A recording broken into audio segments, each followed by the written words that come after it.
There we go.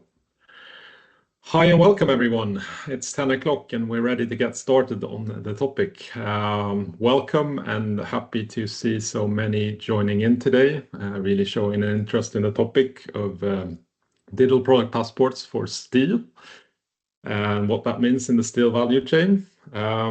We have a format together here for about 60 minutes, looking as follows. We'll have a short introduction, trying to set sort of the scene and set the context. Then move on to, this is a part of our summary and presentation from conducting a market study during the beginning of the year. So we're also taking the opportunity to sort of put that all together to summarize our findings. We are super happy to have some collaborations and some industry experience and references on the topic to share their thoughts. And finally, we also try to keep it actionable. We know we're sort of operating on a topic which is sort of associated with high uncertainty. So we want to be as actionable and provide sort of our thoughts and recommendations as if you have interest of proceeding on these topics, how can you do so? So we're ending on that note. And then obviously also we have on beforehand promoted sort of Q&A, take the opportunity in general to ask your questions, even if you have something beforehand or if there's something that's sparked through the presentation here today. We know that the opportunities are limited, so encouraging, if you have any thoughts, feel free to use the Q&A function in the webinar. You have a button at the top, which you can use to post your question. So yeah, that's the high-level agenda of it. Before we get started, maybe Victor, if you have any thoughts on elaborating more like the purpose, what we really want to put across here as part of just the format of the what statement. Yeah, I would say the most important part is to understand the value of sharing data.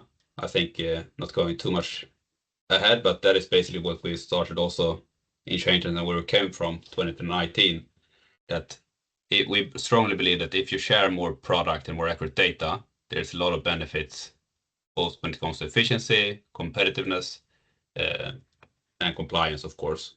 But main takeaway I would like to have from this webinar is to have some ideas on what is actually the value of sharing data, not only how do I comply with the regulation.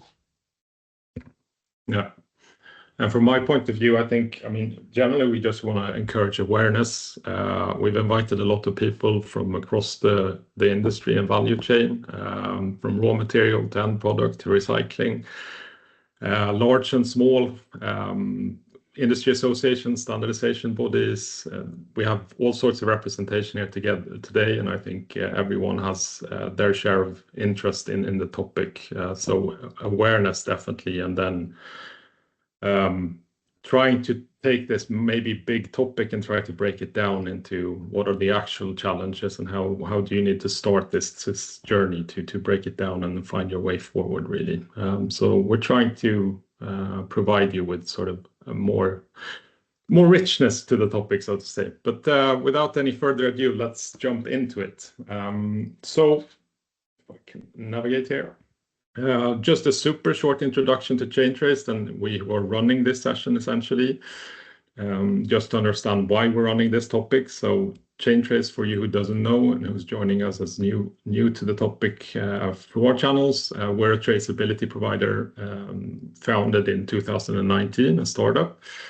We're on the market for product traceability and compliance, and we really early on have niched our efforts to serving the metallic value chain and the needs that we're seeing coming out of sort of the transition here, especially on topics like when we're transitioning the industry to more greener and sustainable practices. We find traceability solutions to be a key enabler for that. And we're based and run out of Sweden, Stockholm, but we operate on a global level, following supply chains across the world. And apart from working out of here in the Europe mainly, we also support users and customers across the world.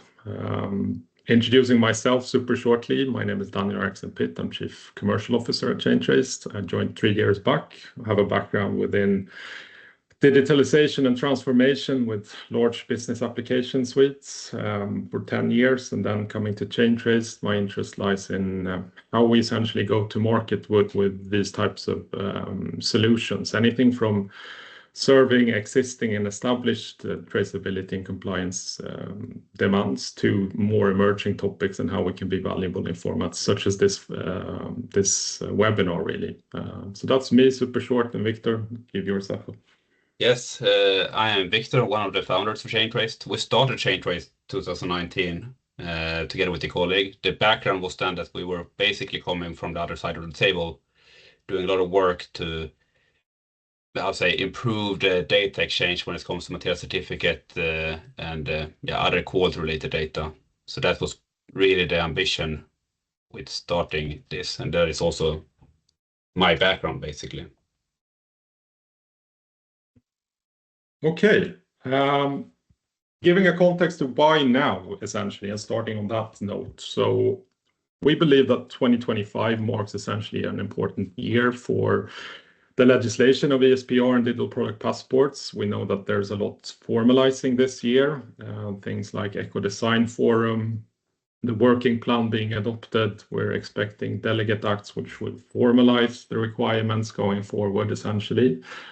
And through the process for quite some time now, we also come to understand that there are certain product categories that are more prioritized. Steel is one of them, and it's a bit unique in the sense that it's one of the intermediate products, which has a bit of a different characteristics as if you compare it to maybe other front runners when you're looking at, for example, battery regulation, which I think has had a more of a phased-in approach to the regulation. It has had very good sort of collaboration in how it's sort of developed the requirements together with the market and then policy making.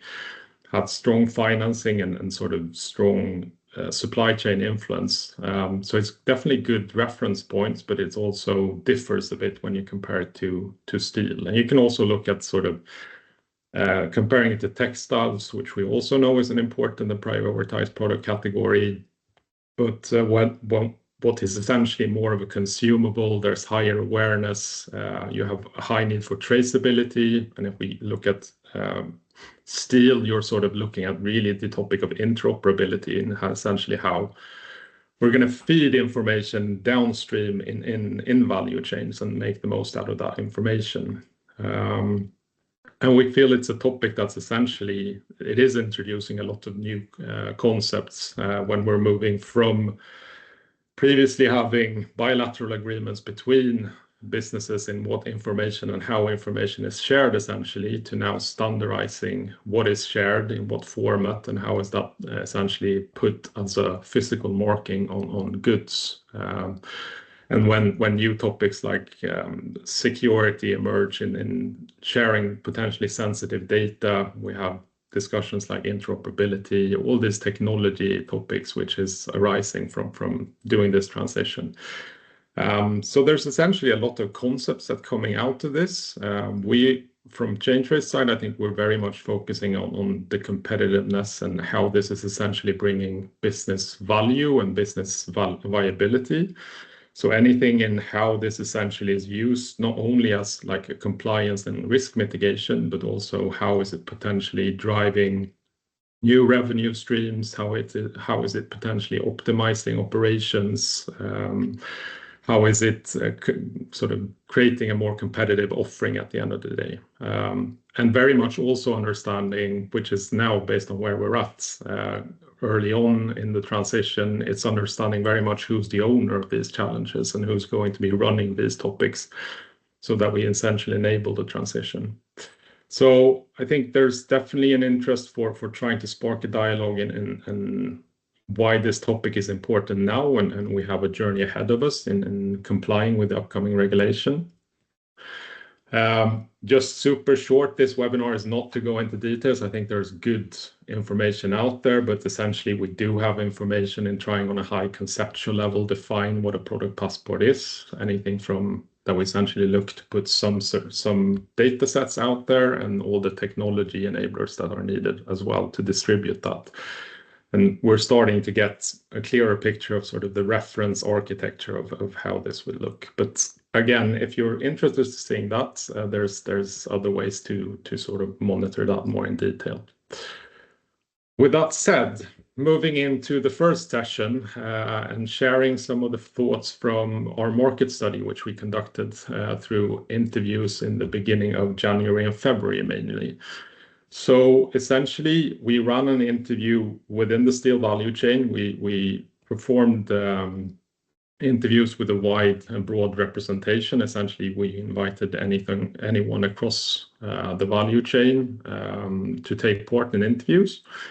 We tried to keep it sort of inclusive. It wasn't more than 60 to 90-minute sessions, bringing in anyone from your organization who had an interest on the topic to quite quickly assess it and understand. What we really wanted to capture was the current state and the actual needs based on where organizations are today. And also start activating on the topic of sort of the value assessment. If we go one level below on the product data, what does that potentially hold as a value for organizations, so that we really started activating that topic. And based on that, really also coming to the conclusion where we want to be actionable and present sort of recommendations based upon it. And the session today is obviously going to end on that note. We interviewed 22 companies, I believe, about 50 participants in total. It's not that we spent 1,000 hours together, but in general, the topic has sparked a lot of dialogue, follow-up dialogues, which we're super happy to see. And this webinar is an example as well, if we're looking at how many are showing an interest in the topic. So also to be sort of encouraged that this is very much an interest for the market in general. Starting out, what we noticed in the study and trying to define where organizations are at, obviously the majority is very early on. There's a general awareness amongst the ones who interviewed.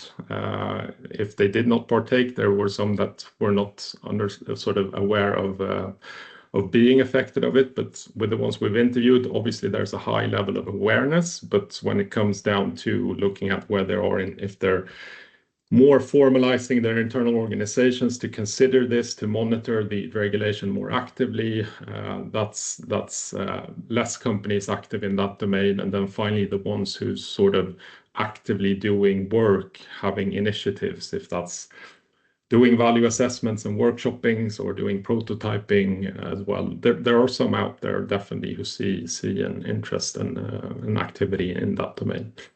And what we also can conclude in short term and what's happening in 2025 is there is obviously a shift. There's still some who sees that this is not something they intend to take a leading stance on and don't have to be that active on. But there's definitely a big part of the mass which is also seeing an interest now in moving forward and more actively monitoring the regulation and what's happening and what's formalizing, and those who's also more sort of moving into the domain of working more actively with it and starting initiatives on the topic. When it comes to sort of stakeholders, I think it comes off as on beforehand as this is very much a topic currently that in many organizations are driven from sustainability perspective, and that has also been the entry point for us on the topic in the majority of the cases. But once you go into it, many do quite early on understand that this is obviously sort of a cross-functional topic. So they're starting to organize and divide the responsibility within the organization. Product and product compliance or sort of known stakeholders, and then dependent on if you're looking upstream or downstream, it's a matter of if you're working together with your marketing and sort of commercial side of it, or if you're working more on the sourcing side. In some larger organizations downstream, we see representations where you essentially have like material teams, which are cross-functional representations who's working cross-functional on the topic. So it is a topic that's sort of really pushing for a cross collaboration, both internally and as well as if you're going outside, you need to find interfaces for doing that. And then it's also, I think, what we found is based on typically maturity and region and size of company. It also, when it comes to IT representation, that varies a lot also. And obviously, I think we see the natural role for IT on these topics. Some need to find their way in engaging IT organizations to take part in this transition as well. The key challenges we found through the discussions and where we had the main buy-in for it was generally high uncertainty and low transparency. So right now, we're still awaiting clarity from the legislation part of it. And there's also very sort of many channels to monitor the topic in, and that sort of becomes a challenge in cost and time efficiency to monitor in general. So that's a common sort of blocker mentioned. And then obviously also I think we're operating in the time where we also see a lot of legislative movements in general, CSRD, CBAM, CSDDD. It also comes down to sort of a priority in what of the legislations are here and now and where you need to prioritize the resources you have. So that also becomes a topic. And for the ones who's come a bit further along, they also see the challenge in really sort of engaging their value chain, whether that being like engaging your customers on trying to develop these practices, or if it's more working with your suppliers and engaging them on the topics for more large scale sort of data sharing. It's a limitation today. The main business driver based on where everyone's at, I think many as a first point tend to see it as a sort of risk mitigation and compliance topic, but also I think many points out and sees the reasoning in terms of this being a competitiveness approach. If we can get this product information and really showing the sustainability levels of our offering, we can compete on a global level. So many are quite early on as well pointing that out. We do see certain organizations who see also the opportunity to find new types of revenue areas. Definitely also those who's within certain business model where you see circularity aspects and such do mention the revenue potential. And then what we did not hear mainly, I think, but it's also, I think, something that we see associated with its upfront a big sort of commitment to start increasing your practices and increasing your sort of capabilities within traceability. That does tend to become an investment short term, but maybe not too many on a short term also see the efficiency opportunities. So not too many raise that as the business driver here now today. Final part, just trying to summarize, I think, from the study what we see here and the characteristic in what sets a DPP leader apart today, and sort of summarizing what's been said in some sense. I think it's organization that does have a shared responsibility internally and has set up an organization. There's also individuals which tend to be quite connected, well connected in following different forums. That's definitely a trait we see. It's an organization who has sort of actively working on their internal traceability capabilities in general, but also actively working as sort of collaborating with the value chain around them and looking for co-creation opportunities. And final part is also the mindset and having a plan for this. What we see as a common sort of denominator for leaders are they typically have a plan for the coming years, and they also have very much a mindset to it all that spans way beyond compliance and seeing more the competitive edge in it. So that's giving you sort of the main takeaways from more the current state and needs that we're seeing. Then the final part on this is what we also wanted to conduct was sort of this value assessment and trying to look at established sort of traceability and compliance practices, but also the more emerging ones, and have a discussion on a very high level in what businesses and organizations saw as a high value, short-term and long-term, and also the effort associated with managing this type of information. So we tried to identify some trends out of this. This is not scientific, but I think it gives some good idea in what potential value are short-term and long-term.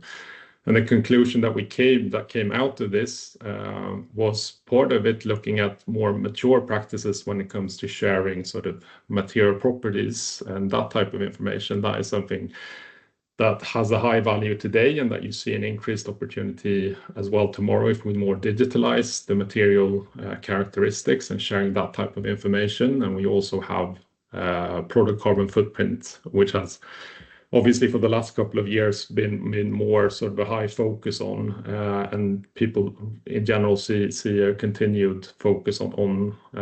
But also interesting to see that many do see that they finding more established way of managing those types of data practices. So that's definitely one takeaway.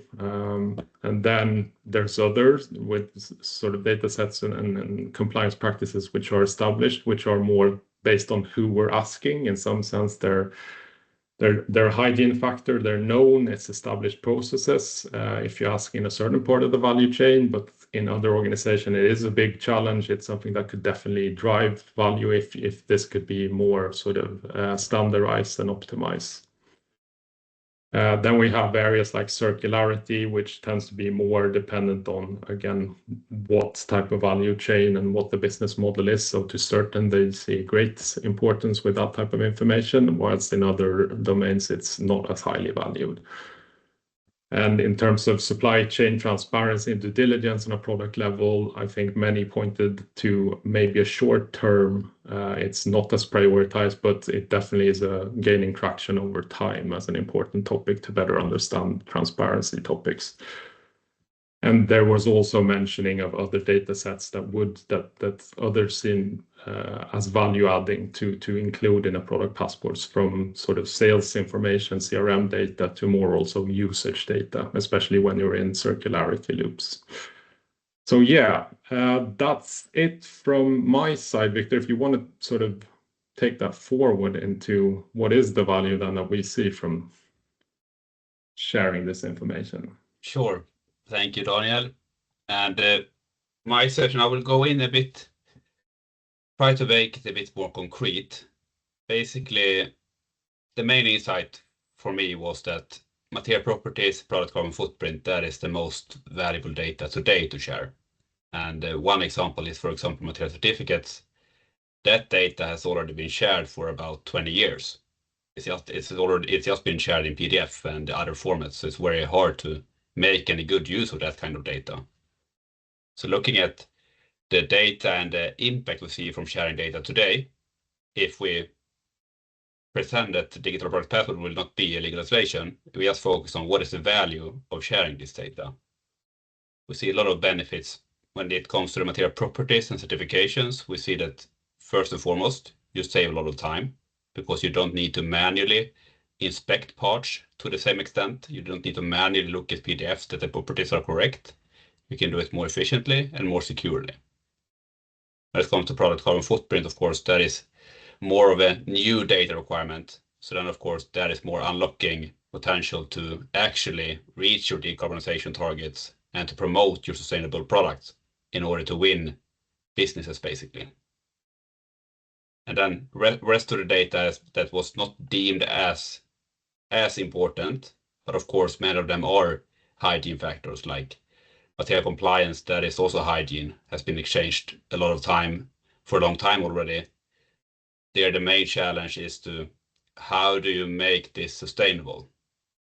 And I mean sustainable in an operational matter, because legislations is evolving and new requirements is coming, new substances are being regulated.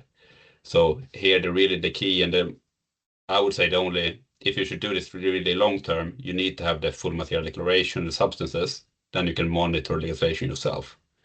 There you also see a lot of benefits. If you can get that, then the monitoring of the compliance will be much, much more efficient.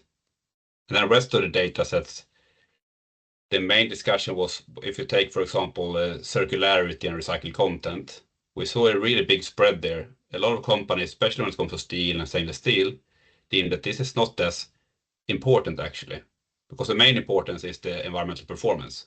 And if you use recycled content, then your environmental performance will be better. And also, since we don't have enough scrap in the world to recycle everything, we need to have virgin production. So I think it was a big split there, but I think most part of the companies actually saw this as, it's easy to exchange the data, but it's not as relevant going forward. It was more for the downstream customers, I think, that this is really important in order to recycle and to promote circular business models. I think that was the main need for that kind of data.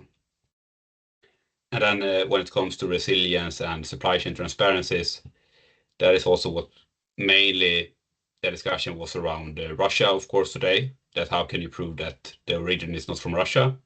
Otherwise, it was more seen as, yeah, it will probably increase over time, but it's not as important now. So with that, my conclusion, if you should start exchanging data, and also that what we see with all the current implementations we have, material properties and product carbon footprint is the most important and most valuable right now. And together with material compliance as second. Then to exemplify this, how could the data exchange look like to cover these two topics today?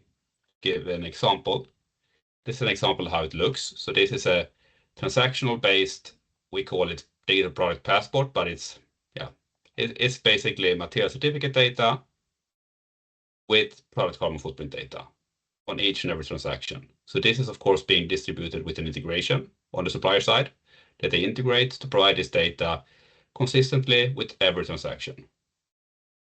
So what can we do with this data that we have? Because of course our ambition is to use the data we have for multi-purposes. So one, of course, to gain the benefits of the quality and automated validation, what can we do? If you have the material properties digitalized, you can easily compare that to your material standards to more automatically and more secure validated products. That saves time, and it's actually improves your quality. You also get a lot of data, so you can go from controlling to more proactively monitoring process deviations.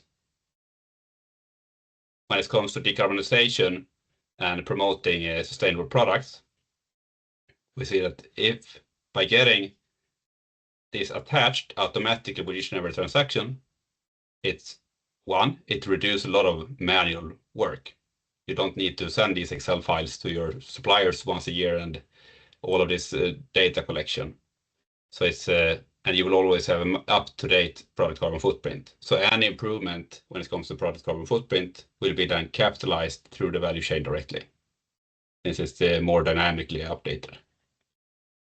And thirdly, now we mainly focus on exchanging material certificate data and product carbon footprint data. A side effect of that is that we have the material content. So with that, we can much easier understand by comparing it to different restricted lists, is this material, does it include any substance of very high concern? So there's a lot of good side effects by only digitalizing data that is already exchanged today, but it's exchanged in PDF and manual formats. So that's one example. And then first and foremost, I think the data collection itself, if we get this on transaction level, and if we get it on a standardized transactional level, that means we reduce a lot of manual data collection with sending out material compliance declarations, footprint reports, etc., because we have a continuous data flow. So that itself, but the time it takes to establish the integration is, the return on investment of that is very quick, because you will reduce a lot of manual work short term. So that's, according to me, the holy grail, if you call it like that, when it comes to the product passport. But then, of course, this won't happen overnight, and not everyone will have this data available on a transaction level today, because also the digital product passport legislation is, of course, pushing the market to exchange data like this. But there will still be implementation of the legislation will be on different segments and different times. So this will be a transition. So then if you as a company see a need of exchanging this kind of data on transactional level, you would need to collect data on different levels from your suppliers, so to say. So one is, of course, which I think is the best, to have a fully integrated supplier, is to have a continuous data flow of this kind of data that I just exemplified. That is probably for your biggest suppliers and the big, where it's worth establishing an API. But if you do that once, then you have basically covered your needs of data collection for all time when it comes to this kind of data. So it's a one-time effort, but it's a lot of savings down the road. Secondly, of course, not every supplier will agree on establishing APIs, or for different reasons they can't do it on transactional level. Then, of course, you need to, for some products and suppliers, you need to also have a data collection flow where you more do it in yearly or bi-yearly data collection, for example, for product carbon footprint, material compliance declarations. And then thirdly, some of your suppliers would, for some reason, probably don't have any data at all. So then you need to complement yourself with secondary data. So secondary emission data or material specifications, for example, to evaluate if you don't have material compliance declarations, you need some way of evaluating yourself then what is the material properties of this and does it include any SVHC. So that is on the data collection on the raw material. Second step, in order to consolidate the digital products passport, you would need to add your part of the share from your productions facilities, so to say.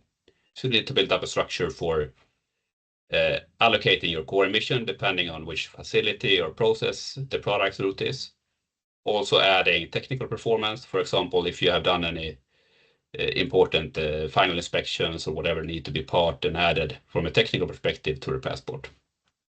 And in order to consolidate this with your finished product from the raw material, you need to have data with bill of materials and yields in order to consolidate the data properly. Once that is done, you only need one integration on when you ship your products that generates and submit the digital product passport to your customers. That was a high level, but quite detailed on how at least I see the technical landscape and the data collection flows being evolved. And I think the most important part is to differentiate your suppliers, so you put focus on the right type of data collection that makes most bang for the buck when it comes to the effort on getting data from suppliers. Good. The most important and exciting part of this, I think, is sharing some real use cases with companies that is pioneering this. And I'm very glad to introduce 3 use cases from different parts of the value chain that all see benefits in collecting this data, early on.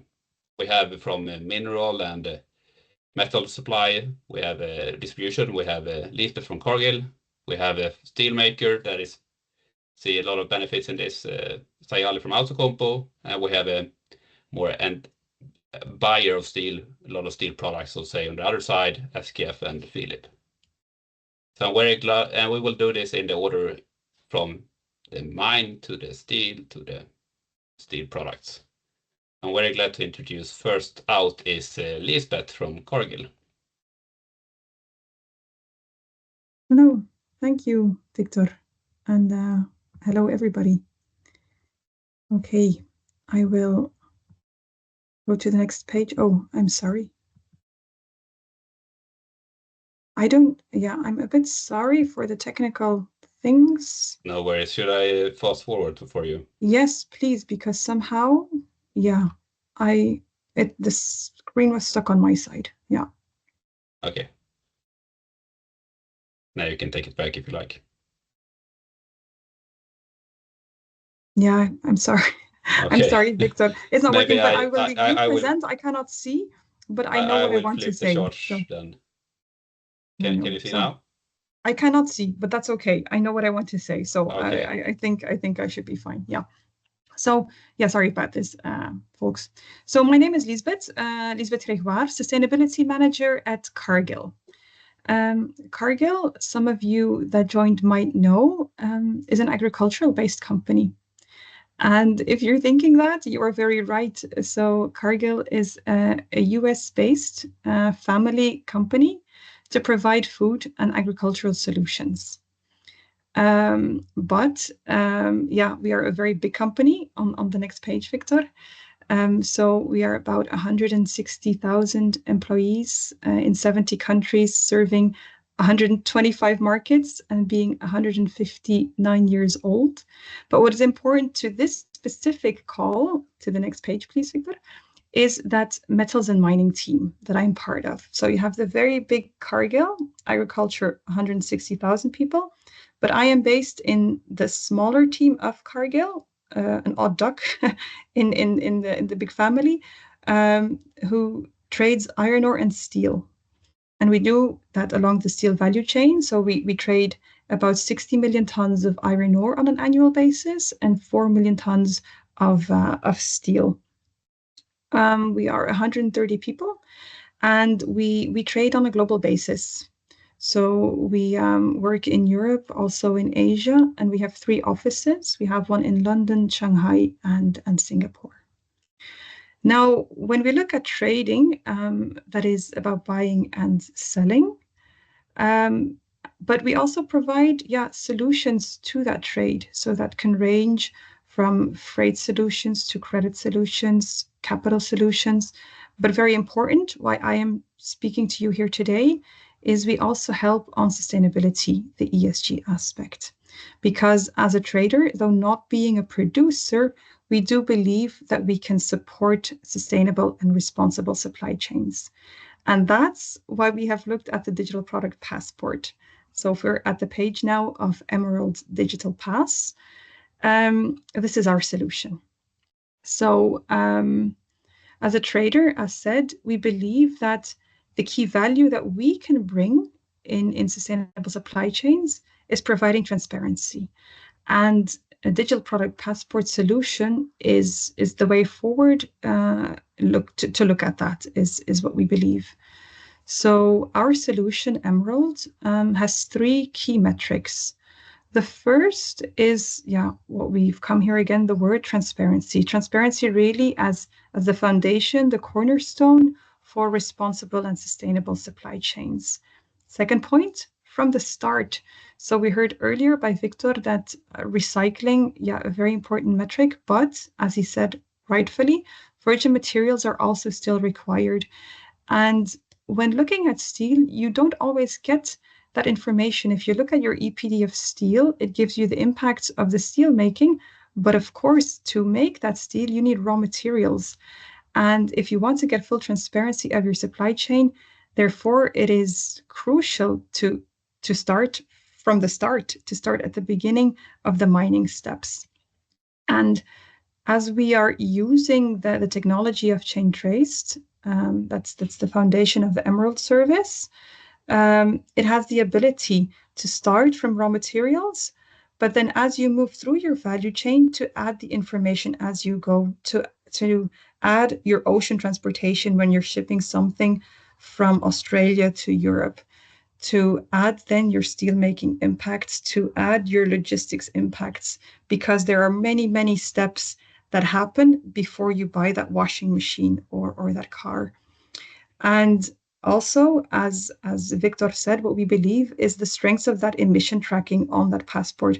So we believe that if you then have each step in the value chain, that you can have your aggregated footprints, that you really have that footprint from the mining part, you add the shipping, you add the steel making, that if you're all the way up to your washing machine, you know exactly how those emissions evolved over the supply chain. Because if you want to decarbonize them, understanding how they look like is obviously the foundation. Then to the next page. So where are we now in our solution? So we have an aim. It's the Emerald Digital Pass. And we spent some time on this over the last couple of weeks because we now have our prototype ready to bring to the market. I say prototype because that's the approach that we're taking. So we have a minimum viable product, technology leveraged by Chain Traced, and we also involved an assurance partner, DNV, because we want to make sure that the data that is on the passport is third-party certified to really give that customer confidence throughout the supply chain. Our first flow is one from Norway. Rana Gruber is our partner on this to have our first iron ore flow with the Digital Product Passport to the European steel industry. And we have a selected set of KPIs on there now, or metrics is the better word. So obviously the origin is the start. But in addition to that, we report the emissions in the form of a product carbon footprint that has been externally verified. We add ESG certifications as they are applicable. So an ISO certification, but an EcoVadis, CDP, a CARES Responsible Steel. What the company has will also be shared on the Emerald Digital Pass. And as last, at least from the step from mining to steelmaking, we also add the chemical specifications because we believe that they can also technically help in the next step. Now, to conclude, what are the success factors and the challenges in our project so far? First on success, I would say, is timing and flexible thinking, because we have been discussing this for 18 months, started the action 15 months ago, but as also it was in the introduction, engaging with the suppliers, with the team, with the customers has not proven to be easy. So you need some patience and time for that. You need good partners. So very happy to be working with Chaintraced, but also DNV as an assurance partner.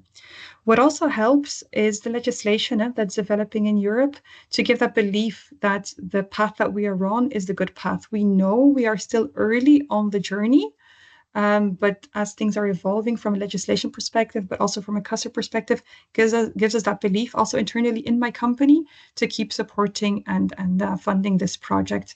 And then very important, to have that first technical flow with Rana Gruber, our mining partner, because Emerald Digital Pass is only as theoretical till you then also have a first real flow on there.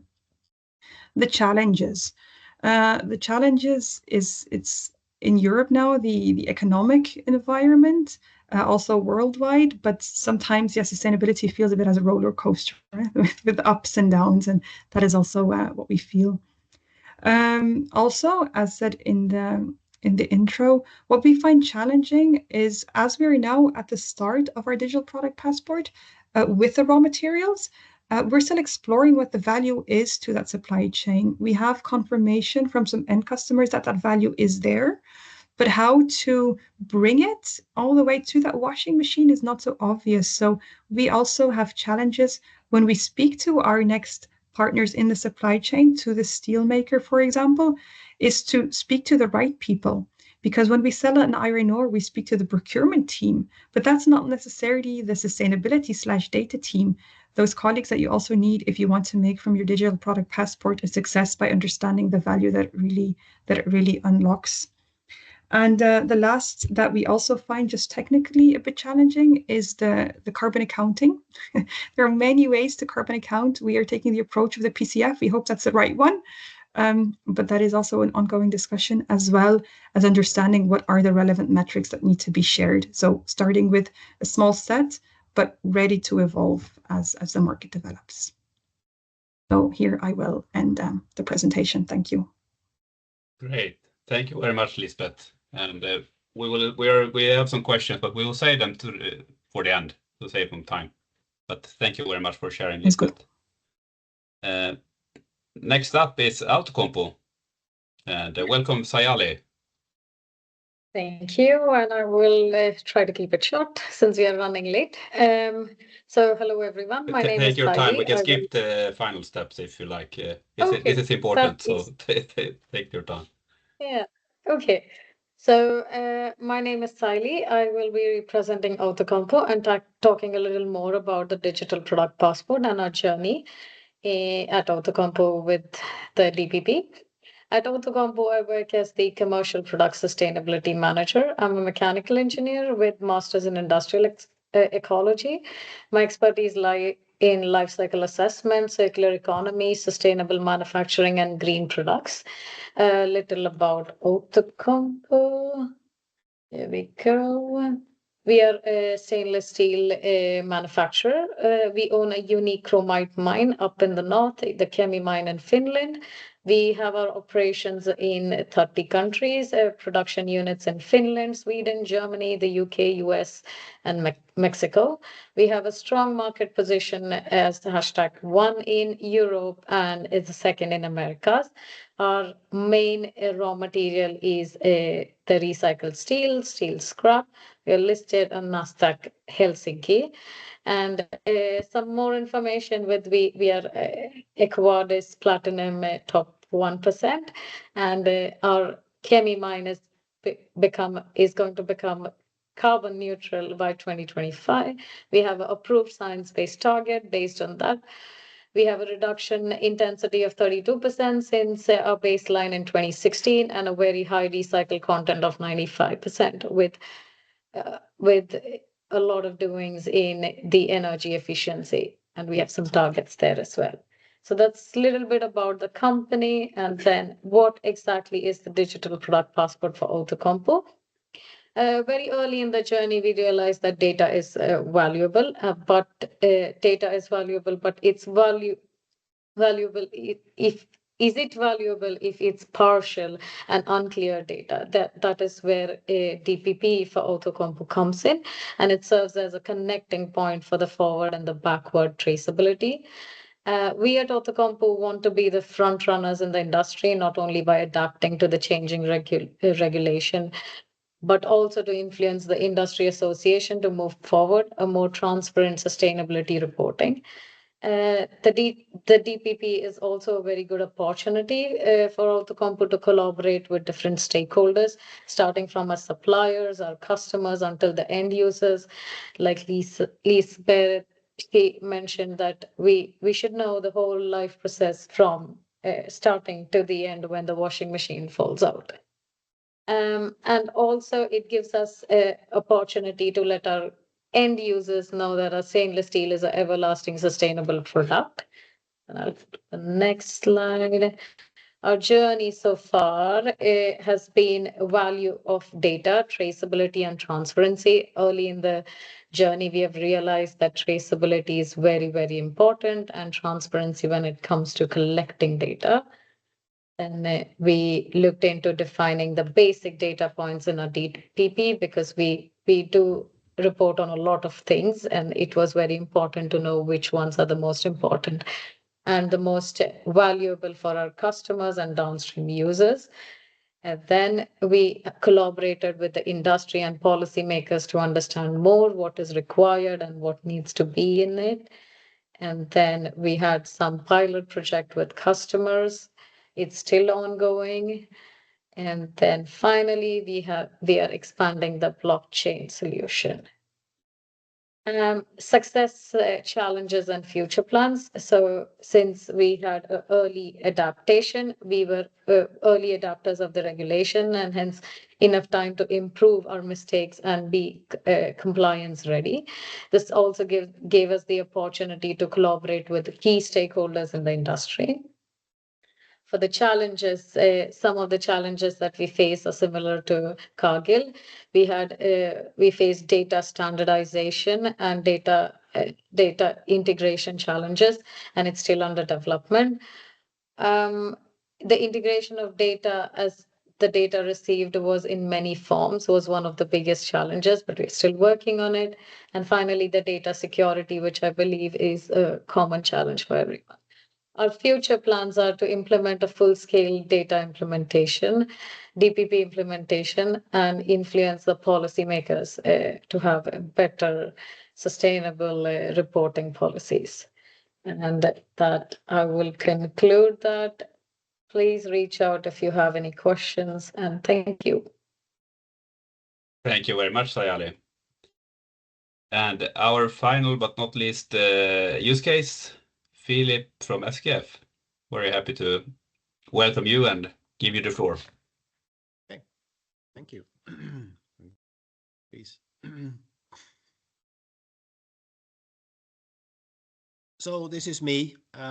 Been around for quite some time in the company, 26 years, but I've been in many different parts of the group, everything from R&D to business operation, business development, and now in sustainability, quality, and EHS, where I hold the group responsibility for those three roles.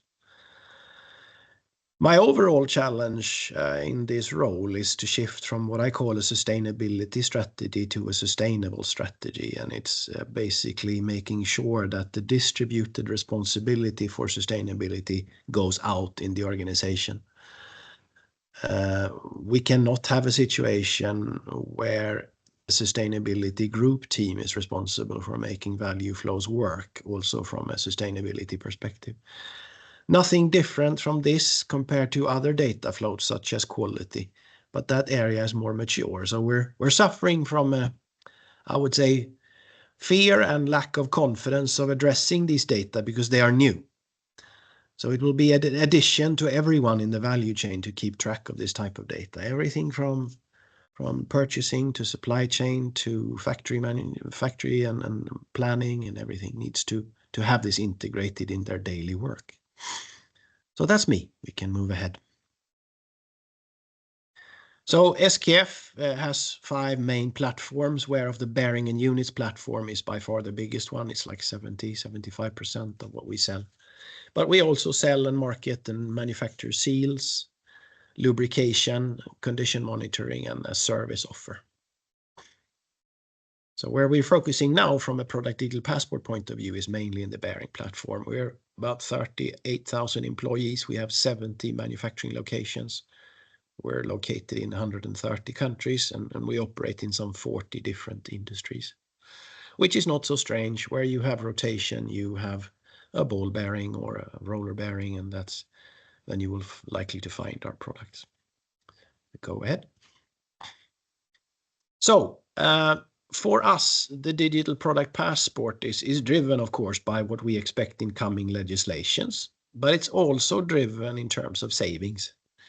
We believe that having this data flow and connecting data through the value chain will give us an understanding of where we have more losses in the value flow.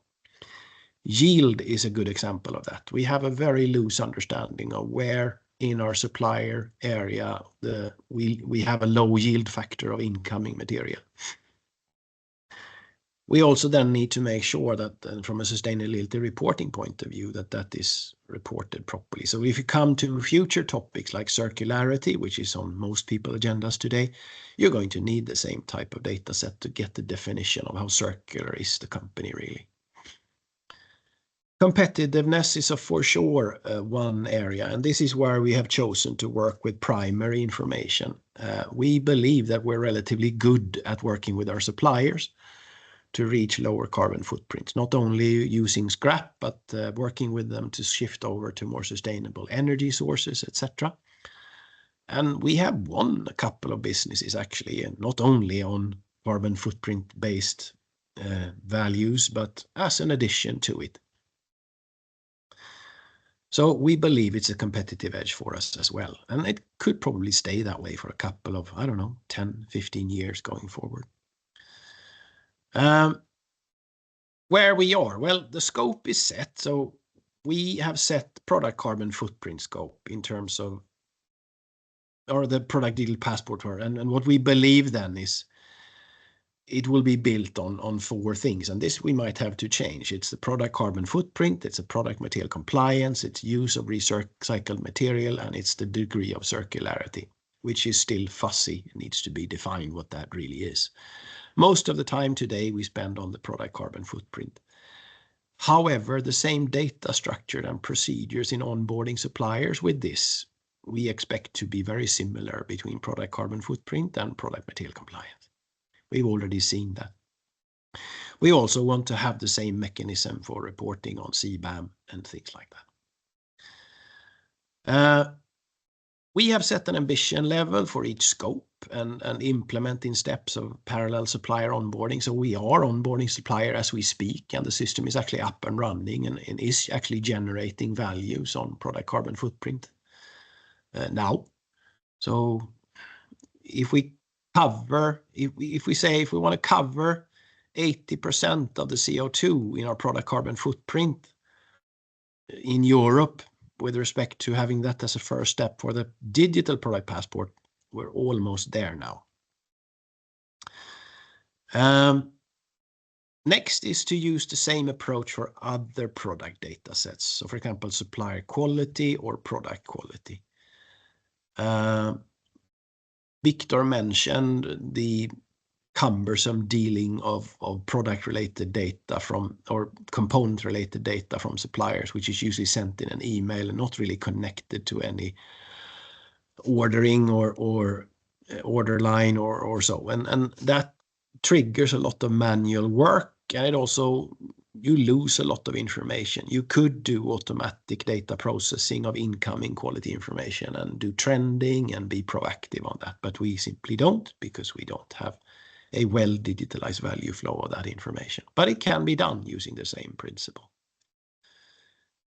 The key to success for us has been a good understanding of main contributors factors. So for example, we've had a carbon repository operation for almost 15 to 20 years. We know where the big blocks are in terms of carbon footprint for us. We also have a good understanding of product material compliance.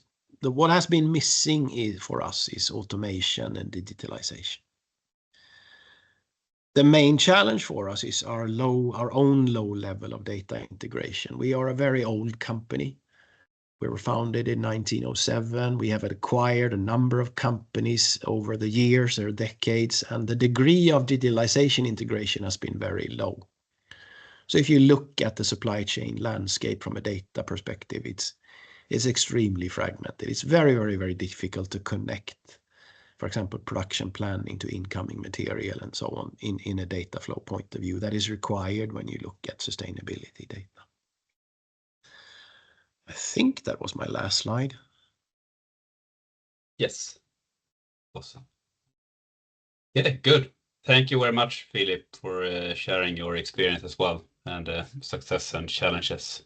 So we have done a shift in the agenda since we only have 4 minutes left. We were intending to go and look at next steps. What we will do is we will do it later simply. I will take it very quickly. So if you want to get started, we already mentioned some of the use cases mentioned as well. Proof of concept is a good way to start. It's limited in time. It gives a lot of insights on where you are, what is the effort.